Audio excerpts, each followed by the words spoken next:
¿Qué tal? A ver, ¿nos hemos puesto a pensar alguna vez cómo un pedazo de tierra así, del mundo real, se convierte en un plano digital perfecto? No, no es magia, ¿eh? Es un proceso fascinante, la verdad, que transforma unos números fríos, un simple texto, en el plano para una construcción, o en la escritura de una propiedad, o el mapa para un proyecto nuevo. Arranquemos con este viaje. Y bueno, el punto de partida, capaz que sorprende a más de uno. No arranca en un programa de dibujo súper sofisticado con todas las herramientas y un lienzo en blanco. El origen es algo mucho más elemental, mucho más crudo, diría yo. Así es, como lo ven, no empieza con un dibujo, sino con datos. Imagínense un archivo de texto, uno bien simple, que a primera vista parece, no sé, un código indescifrable, ¿no? Una lista de números y ya. Bueno, pues esos números son, en esencia, el ADN del terreno. Cada línea es un punto que se midió en el campo, una pieza clave de este rompecabezas. Ahora, claro, estos números no están puestos al azar, para nada. Siguen una estructura pero muy estricta, una especie de gramática, digamos, que el software de diseño tiene que entender a la perfección para poder interpretar la realidad que están describiendo. A esto técnicamente se le llama sintaxis de coordenadas. Pensemos en esto como si fuera una oración. Si cambiamos el orden de las palabras, el significado puede cambiar por completo, ¿verdad? Bueno, acá pasa exactamente lo mismo. El orden de los datos es el que le dice al programa qué número es qué cosa. Y fíjense qué interesante cómo esta diapositiva nos desglosa esa gramática. Primero tenemos el número de punto, que es como su DNI, su identificador único. Luego vienen las coordenadas, norte y este, que son las que definen su ubicación exacta en un mapa. Después, la elevación, o sea, la altura sobre el nivel del mar.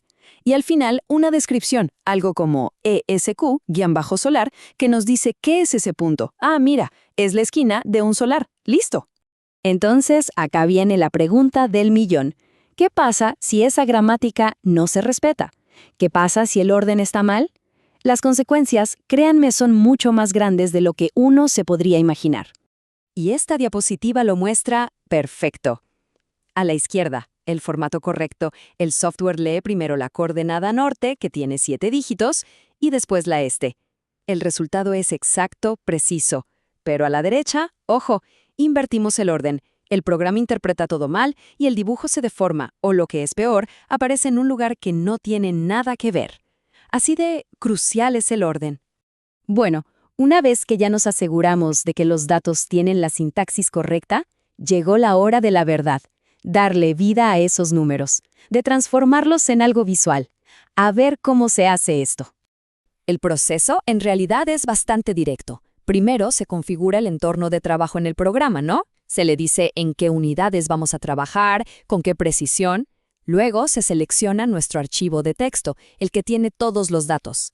El paso 3 es el clave. Se le confirma al software el formato exacto de los datos, esa gramática de la que hablábamos. Y finalmente, a importar. El programa lee todo y empieza a dibujar. Y este es el momento mágico. Esos números abstractos del archivo de texto, de repente, ¡pum!, se materializan en la pantalla como si fuera una constelación de puntos. Cada puntito representa una ubicación precisa que alguien midió en el terreno.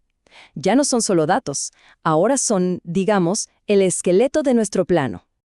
El siguiente paso es lógico: conectar los puntos. Con una herramienta que se llama polilínea, se van trazando líneas entre los vértices del terreno. Es como ese juego de unir los puntos que hacíamos de chicos, pero con una precisión milimétrica. Y al cerrar el último tramo, ahí está, la forma del terreno por fin se revela. Y una vez que tenemos el polígono, es cuando el poder del software se hace súper evidente. Con un solo clic, se puede calcular el área exacta del terreno. En este caso, 5.432.10 metros cuadrados. Esta es una de las informaciones más valiosas, más importantes, que se obtienen de un levantamiento topográfico. Pero a ver, tener la forma y el área no es suficiente, para nada.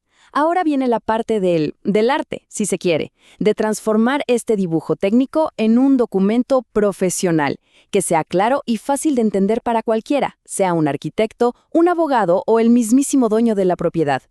Y para lograr eso, se añaden varios elementos que son clave. Primero, se limpia la vista, o sea, se ocultan datos que no son necesarios en el dibujo principal. Se incluye una tabla bien clara con todas las coordenadas. Se ajusta la escala para que todo entre perfecto en un formato de papel estándar. Y se le pone una tarjeta, que es ese bloque de título con toda la información del proyecto. Y al final, claro, se exporta a un formato universal como un PDF para que lo pueda ver cualquiera. Al final del día, el objetivo es uno solo, la claridad. Un plano profesional no es solo un dibujo bonito, es una herramienta de comunicación súper precisa. Tiene que presentar datos que son complejos de una forma que elimine cualquier tipo de duda o mala interpretación. Cero ambigüedad. Ok, perfecto. Ya vimos todo el proceso técnico. Pero, ¿por qué es tan importante hacer todo esto con tanta precisión? Bueno, porque estos planos digitales son la base sobre la que se toman decisiones pero muy importantes en el mundo real. Es que el poder de un plano preciso es inmenso. Pensemos en esto. Define el valor de una propiedad en una compraventa. Es el cimiento, literalmente, sobre el que un arquitecto diseña un edificio entero. Guía a los constructores para que cada columna y cada pared estén exactamente donde tienen que estar. E incluso puede ser la prueba definitiva para resolver una disputa legal sobre los límites de una propiedad. Casi nada. Así que, la próxima vez que veamos un edificio en construcción o una urbanización nueva, recordemos de dónde viene todo. Detrás de todo eso hubo un plano. Y detrás de ese plano hubo un simple archivito de texto, lleno de datos que contaron la historia de un pedacito de tierra. La pregunta que queda en el aire es, ¿qué historia nos van a contar los próximos datos?